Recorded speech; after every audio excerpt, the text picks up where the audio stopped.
Hello, hello. I'm Carmen Milagro. I'm a CBD educator. I'm the author of Truths About Hemp CBD, a guidebook for curious folks. And I'm also the founder of Divina Skincare. Welcome back to From the Ground Up. So on the show, we talk about transformation in life, transformation as business. Successful transformations, I believe, start when you do the work from the ground up and also from the inside out. We talk about, business strategies and success and your goals and your dreams, of course. But then how do we maintain all that through that journey of, how do you take care of your mind, your body, your spirit, your soul? So we talk to different people on the show, from authors to CEOs, celebrities, musicians, artists, people from all walks of life. And we learn from them what their strategies are in these various arenas. So we're not always on one same track, and we may be a little bit all over the place sometimes, because that's me. But I do think that the purpose of the show is, we're on a quest to find some of these answers, to find some of these truths about how to maintain balance and what does that mean for each person. So I'm really excited today because my guest, she's originally from Norway, but right now she's joining us from Arizona. And like many women, she wears multiple hats all the time. She's a CEO who started and grew her skincare business, and she grew it, sold it. She had her exit plan. She's a multidimensional human being. She's an investor. She's a mentor to many of us, myself included, because in everything she does, that from what I've seen and what I've experienced, she truly supports other women on their journeys. She's always there to answer questions and guide you and just provide knowledge. And I think that's pretty important. But more than all of this, she's a humanitarian. She is relentless in her advocacy for children's rights. And she's also an author. She's a mother, and she's a mission. She's an award-winning author, by the way, I should mention, of children's books. And the books teach acceptance and love, and they help to inspire children to have amazing and incredible lives by becoming amazing, supportive, nurturing human beings. But you know what? I'm going to let her tell you her own story. So we are going to bring on Miss Anita Telle. How are you, Anita? How are you? Doing great. This is wonderful. I'm so happy that you're here with us. Thank you for, wanting to share some of your story. So if you don't mind, in your own words, why don't you tell us a little bit about what it was like growing up in Norway, and what was something that your parents taught you that you've applied to your professional journey along the way? Well, it was, I just feel very blessed to have mom and dad. They have passed on, but to be able to be their daughter, they were so supportive. And yeah, I was daddy's little girl. But anyway, one of the things that both my parents, they were in holding camps under, World War II. They were small children. My dad was 10 and my mom was 5. So when they decided to, they had all this stuff that I had to deal with as young children. So when they decided to have their own children, when they got married and they're adults, they always wanted to make sure that we had a really good life. There's 3 of us. And my dad would always say, whatever you do it with passion, strong work ethics. Nothing in the world is free. You have to, nothing is handed to you. And also to love and accept people. Find the gem in every single person and focus on that. And I just love that, because sometimes, you meet people and it's like, okay, how can I find something good in that person? But, I hear, my dad in the background going, okay, girl, this is, you can do this. And, humans, you don't know everybody's story. You just don't know it. You don't know what they have gone through or anything like that. So it was really great. They were very supportive of me, and I was very much into sports. They were supportive of me. The only time that I would say that I did things on my own that maybe they didn't support a lot was when I was going to leave and go to the United States.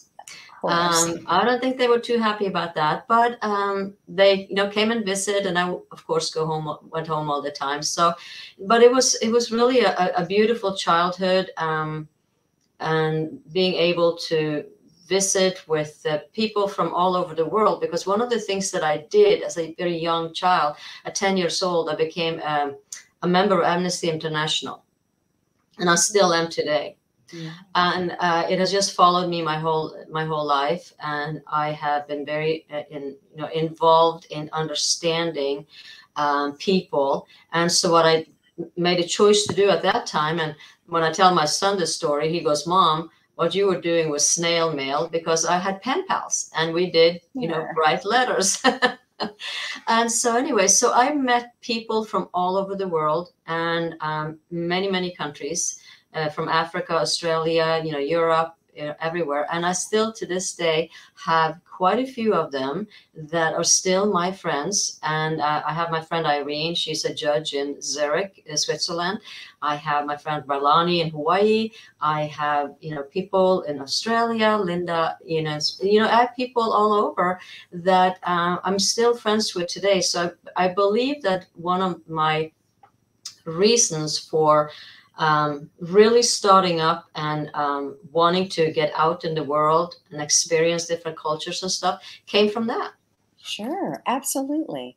Now, one of the things that I loved about what you were taught by your father, by your parents, is accepting people as they are, and being of service, and just that whole concept of being kind to one another.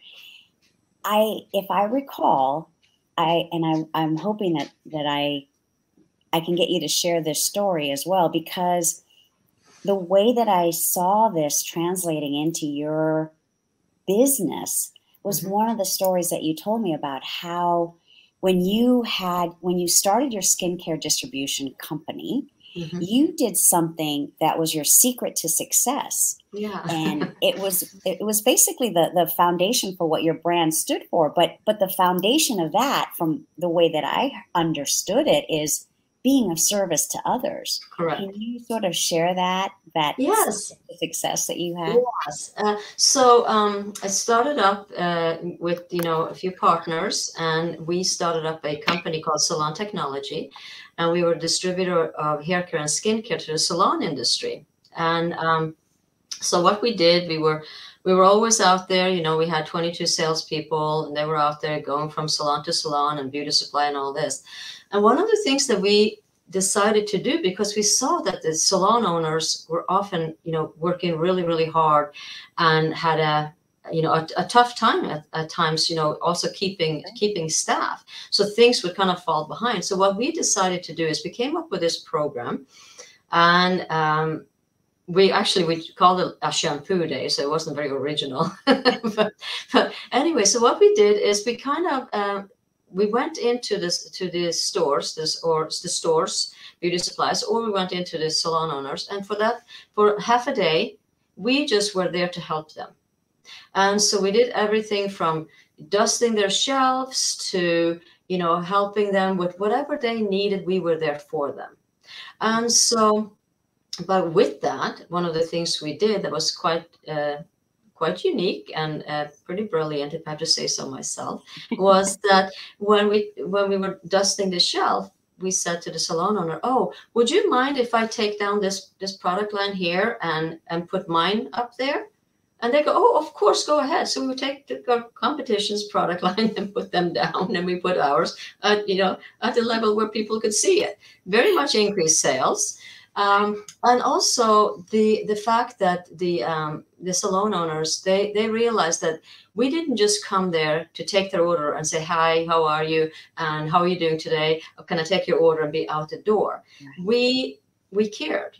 and we would, send flowers, and we would send cards on birthdays. We had a VIP program that we gave, or we introduced to salons, where we divided it into A, B, and C accounts. So we would evaluate the salons based on how much they're doing now with our product, and how much potential did we feel they had.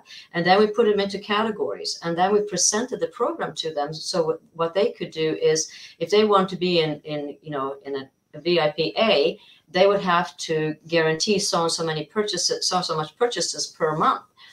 And, of course, it depends on, how many stylists, if they have 20 or 30 stylists, or if they had, 5, whatever. So we did that. And when they met their goal, they got VIP entrance to some of our big shows that we have. And we had very big shows with models and showing the latest fashions and the latest hairstyles and the color and all this. And we brought in stylists from all over the world that came in and were on stage. And so these VIPs got to sit in the front, made them feel pretty good. We also had we gave them a list over things that they could kind of collect their points, because we gave them points, so they could collect that, and then they could get different things like American Express cards or whatever it was. So that right there made it so a lot of our customers really thought that we went way beyond, and they were very loyal to our company. That's incredible. You're building those relationships. Yeah. Let's fast forward now, because if I recall, from one of our many conversations, when it was time to exit your business, it was a life-changing moment. Like, what's the thing that happened, or that you chose, that you found, that you discovered, that really changed your life? From going from the CEO to another role, which was probably much more important. Well, it was much more important, and it was a heck of a lot harder. So after the sale of the business, I adopted, my son Brandon from Ukraine, and Brandon was born with a cleft palate and a cleft lip. So it was challenging. To see him go through all the surgeries, to see him go through bullying because of his speech, and he was different. So one day I just sat down. I had watched my son, this girl. She was little. She didn't really know what she was doing. I guess she was like 7, 8 years old maybe. And she told him, she said, "What's wrong with your face?" And that hurt me more than my son, because my son said to her, he said, "Well, there really isn't anything wrong with my face, but what happened with me," and he went through the medical kind of explanation of it. I was ready to go over and grab her by the neck, right? Because she was hurting my son. So anyway, so I sat down one night, because the older they get, the tougher it is. So I sat down, and I said to myself, what can I do to possibly encourage my son and to make things better for him? And I decided to write a book. So I wrote a book called A Little Different, All Perfect. And that book ended up winning the San Francisco Book Festival. So when that happened, I was delighted. I was very happy. I wrote another book. It was called Always Time for Kindness. And that book won awards as well. And I wrote a third book that was called All But Not Expired. So in all of my books, I focus on social issues, on everything from you're different, so therefore we're going to make fun of you. Always Time for Kindness is pay attention to others and follow the kind of the voice inside that tells you how to treat another human being. And the third one was, I saw a lot of loneliness in older people, and that their children either moved out of states and I didn't have time for them. And so to me, I wanted to kind of encourage the youngster what an amazing opportunity for learning by being around older people. And so actually that book there is probably one of my favorite books, because I love old people. I just love, they have learned so much in life, and they have so much to give. So that's what I did. And then what happened is, a lot of people asked me, why your son seems to have such confidence. And I said, oh, it's just the way I raised him. And so then they said, well, teach us. And I was like, me writing a book for adults? Oh, wow. But anyway, I ended up writing a book, which is probably just like a love story about, to my son, about the kind of the challenges that we went through, and how we could notice if someone was being bullied, help for parents, help for teenagers. So I wrote that book, and it was received quite well, and it was helpful. And yeah, so that was my second career, so to speak. Well, and what happened? Of course, we all know what happened in 2020, right? But what happened as far as how did you swivel? How did you pivot? From heading down this path.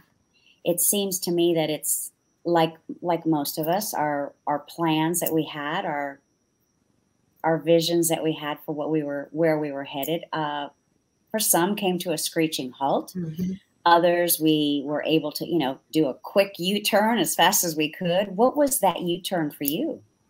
Well, I really had to make a complete kind of stop and just said, okay, take a deep breath and let's move on. I lost my mom, very hard on me to lose my mother. And then I had been promised to, that my nonprofit, I forgot to tell you that I started a nonprofit to help children, and I would go to schools and teach anti-bullying. I had this little boo-boo bear that was a little bear that, has rice in it, that kind of created a life on his own. And so the kids would put it in the microwave, they go sleep with it, and they had their boo-boo bears with them all the time. Yeah. To warm it up. A comfort bear. Yeah, a comfort bear. That's probably a better name. Anyway, so what happened is I had been promised, that I would get some funding, and so I was really excited about it. Sure. And it might still happen. Who knows? But what happened in 2020 was that I could no longer go to schools. I could no longer go and give my, reach out and with my message and go there and have that physical contact with these children. And so I couldn't do that. And then the funding, which was coming from Europe, didn't happen. So, and I had made, commitment to some people that I would help them with their charity when I got this money. And I felt, because I never, if I say something, I keep my promise. Right. And I felt kind of beaten down a little bit right then. Sure. Because I had all these dreams, and I could do all these things for these kids, and I had dreams about, doing a lot of things and bringing children from a lot of different nationalities together, and having them teach each other things, and just, kind of this place of harmony. And so when that didn't happen, I couldn't go to schools and teach, what I want to. I was like, okay, what do I do now? And one of the things that I have to tell you is, JT Fox organization. Yes. And I had been with them. I've been with them for, I think it's going to be 11 years in February.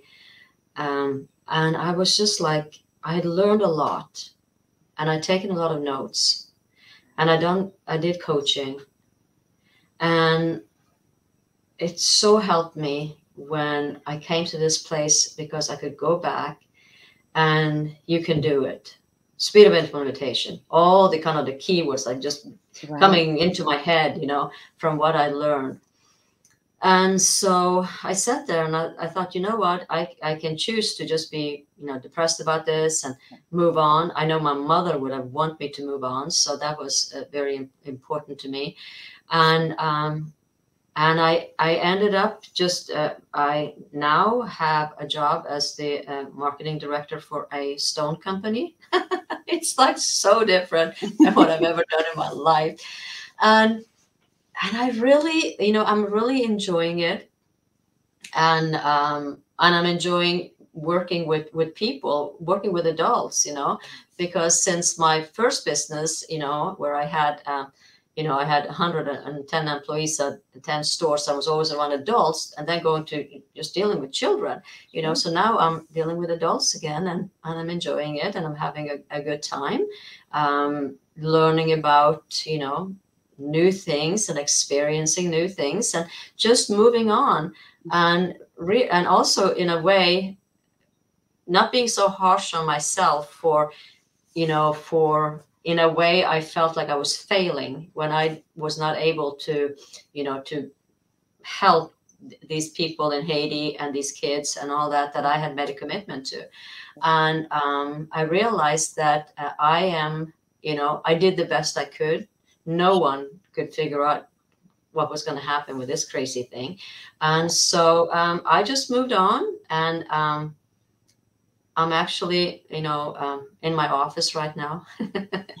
And I've been working all day, and today was a super exciting day. You know, I get to see people that, you know, come down from like Canada or other places, and they build their second home. And these second homes are like 12, $15 million homes. And it's like, wow. So I get to see a lot of, you know, how we create, because we say, if you can dream it, we can build it. So I get to create all these, you know, these ads and put them in, you know, big magazines, and like with the Ferrari book, and was invited to, you know, to be over there and do all these things that are it's kind of fun, very different. And my heart really is, you know me, I would love to, you know, just, you know, work with kids. Yes. And one of these days I will be back, and I know that I will be. And yes, and I have all these other books in my head too, because with COVID and all these things happening, you know, you get all these other ideas. It's a whole lot of other experiences, isn't it? Yeah. With all of everything that you do, because you don't, you know, you don't stop being a mom just because you're now at a new job. And, you know, we have different types of stress, and we have different types of issues that we deal with. You know, working from home is very different than going to the office every day. You know, the ergonomics at our desks, it's very different than, you know, having an ergonomic team in a building that's taking care of your, you know, furniture and all of that. What are some of the things that you do to take care of yourself physically? And then like, let's do like 3 of the top things that you do for yourself, you know, for self-care, for wellness, for your health. And then like 3 of the top strategies for the business. Because in my experience and my observation, and everyone that I speak to, right, they're integrated. The more healthy you are, the more successful you can be in whatever business that you're in. So, well, number one is, you know, my diet. I'm very careful with what I eat. So that's the first thing. So I keep my body healthy. Exercise, swimming and walking. I'm not really into bodybuilding, but I can't do that. But so I'm doing, you know, and then meditation and my spirituality. You know, I believe in God. Every day I will say, I'm a glorious child of God. I'm joyful, serene, positive, and loving. I got that from Marianne Williamson, and I kind of just stick with that. So sometimes when I have a little tough time, I just take a deep breath and I say that. So those are the three things, that I do. But of course, spending time with families and my son and all these things too. But you asked particularly for me, myself. So that's that. As far as business, the first thing I do is when I walk into the offices in the mornings, I make sure that I visit every desk and just make sure they know that I'm there. When I say I know that I'm there in maybe a different way than, okay, I'm here and I'm going back to my desk, but to show that they matter. I've always found in all the years that I have been in business, the way that you treat your employees, the people around you, has always to me been, when you come from a place of caring and being there, you will see the performance like that too. So I feel the energy in the room. And if I feel, if I'm going out to the warehouse or I'm going out to customer service or I'm in sales, whatever it is, I feel the people's, how are they feeling today? If I can make their day start up happy, joyful, they will perform better. I will have more sales. There's a lot of things. If they come in and they still bring that luggage from home and they're sitting there and thinking about that, and they're not getting their mind off that, that is not productive. Right. So I always do that. And I do it also because I really do care about people. I love people. I just really do. And so I do that in the morning. And then, also, strategically making sure that we are on pace. I can be the rah-rah, here we go, and I do contests where I have teams. I need to get the little competition here to get, sales up and stuff like that. It was amazing because one of the customer service girls, she told me this morning, she's like, you know what? I have a list now of these people that I'm calling. And she goes, I'm going directly to NSACs. I'm going directly to this. And it was so fun, just see her, but just at this little, competition that I started up with the teams and stuff. So we do that, right? And it's fun, And so then, and also, of course, you have to make sure that, the business is financially strong. And so those are pretty much the kind of like the three things that I focus on. But I really adore my team, and I know they're gonna have big increases this year, and I think it's really great. That's great news, right? Yeah. Great news. But it all comes from the top, the leadership, the team, the executive level. It all comes from there. Yeah. When you're building a brand, when you've built a company. Yeah. I think that's really important because, like you said earlier, it has to also, there's steps and there's things you do, but if it's not authentic, people know that. Absolutely. Whether it's you genuinely care, you're stopping by to say good morning because you genuinely want to say good morning. Yes. People know whether they're even aware of it or not. Yeah. They know energy is energy.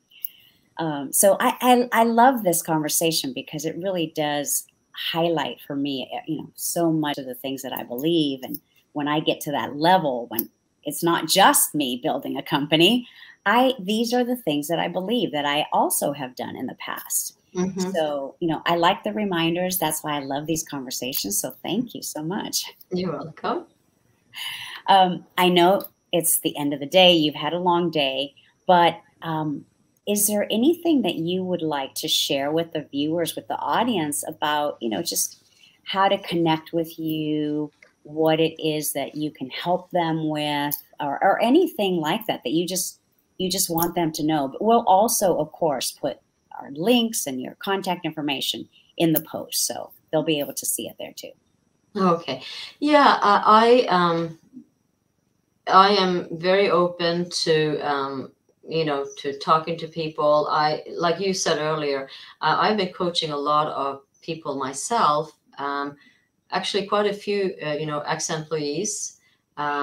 and some of you know, my son's babysitters that are now adults and are starting up their own businesses and have reached out. And so I've been helping people, giving them ideas. I just got a person that has a company in Spain, and he just reached out to me and he said, would you consider looking over this business plan, because I'm starting something new? And I said yes. And then I read it, and I said, no, well, I have to ask him a question first. And I emailed him and I said, I just want to make sure that you want me to be honest, because there's people that, you know, that tell you that they want you to be honest, right? But then they just kind of like, oh my gosh, I can't believe they said that. And so I said, because I'm going to come with a lot of suggestions of improvement that I feel that you need to do. And again, I could do that because of listening to business owners and coaches and stuff like that when I go to, you know, to some of the events that you and I have gone to and stuff. So anyway, so I wrote it, and he sent me back. He said, he goes, you have no idea how much this matter, you know, meant to me. And he goes, I'm going to, all the things you said for me to change, I'm going to change. So that was good. So if people want to, you know, they can find me on Instagram, you know, and they can, or Facebook, and just PM me. You know, it's just, you know, send me a message, or even if we're not friends, and I'll check and I can get back to people. I have to be a little careful with giving out, you know, a lot of course stuff, because I've had some experience with some people that are not too, it's a little crazy, you know. Right. Well, I mean, don't we all? Anyone that is authentic understands that in this day and age, there's a vetting process for everything, right? I mean, people want to know that you're actually the person you claim to be, that the profile matches, that, you know, all of that. That's just, I find in the era that we are living in, if someone gets upset about being vetted, then that's already a red flag. I know. Yeah. Yeah. And I have to, simple. I have to tell you something. I got a massage the other day, and I brought your Vine, you know, the little massage thing, and I just love it. So I have to say thank you for that. That product is amazing. That product is super amazing. Love it. Thank you so much. You know, it's one of the reasons why I started this company and why I'm on this journey as a CBD educator. Like you, there's something in me that I've always felt that my purpose was to help people. And I've done it throughout my life in different ways. But, you know, like you, I also lost my mom a few years ago. And that for me was the catalyst for starting on this new journey, because I really wanted to create something that was healthy enough for cancer warriors. Yeah. And that's my benchmark client. You know, so if it's healthy enough for them, I'm using premium, you know, organic, raw, natural ingredients, then it's healthy enough for the rest of us. So thank you for sharing that with me. That makes me feel really good. I'm glad I helped. Yes, you did. Thank you.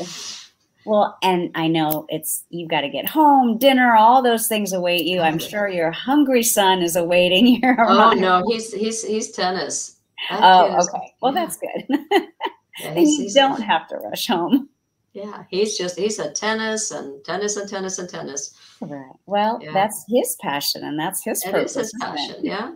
And he was quite proud a few days ago. He beat a Division I ASU tennis player, and he was like, "Oh, Mom, this is so cool." So it's his passion. You know, sometimes he can be out playing tennis for 9 hours, you know, and but he has a really big appetite when he comes home. Yeah, I bet. Look, eat a lot. Yeah. So, yeah. Well, thank you again for taking time today, Miss Anita. Welcome. I really appreciate it. And once again, thank you all for watching. And we will put Anita's information in the posts, in the link below. You can like and comment. You know, we love all that engagement. Any final words, Anita, before you leave us that you would like to say? That never give up.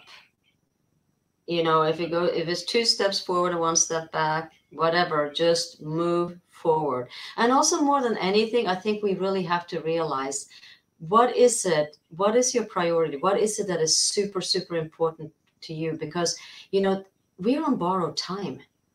And sometimes I feel that people are moving forward as if they're, you know, as if they have all the time in the world, and we don't. You don't know. And so just be happy, live in the now, and just be a person that makes this world a better place. That's That's wonderful. just my. I love it. I agree 1,000%. Thank you so much for your You're time, welcome. Anita. Thank We'll you. see you maybe another time. We might have another topic to discuss later on. Sounds good. Thank you. Bye-bye. Bye. And that's a wrap, everyone. Thank you so much, as always, for staying with us. I know that there were some incredible nuggets of wisdom in what Anita shared with us today. You know, don't give up. Keep going forward. Those are just a few of the tips of advice and, you know, just things to keep in mind. So I hope that what we're trying to do with the show is to open up your mind to the different possibilities of how to accomplish what you are setting out to accomplish. It's the insights, it's the sharing of information that makes this, what I'm doing here, so possible, but also so fulfilling. So I thank you all for continuing to come back to the show. And you're always welcome, to contact me at davina.store. And we can always connect in one way or another as well. And as I've said many times before, the transformational success starts from the inside out, from the ground up. So until next time, I am wishing you, as always, a very healthy and successful journey as you build your wealth. Till next time, thank you. Bye-bye.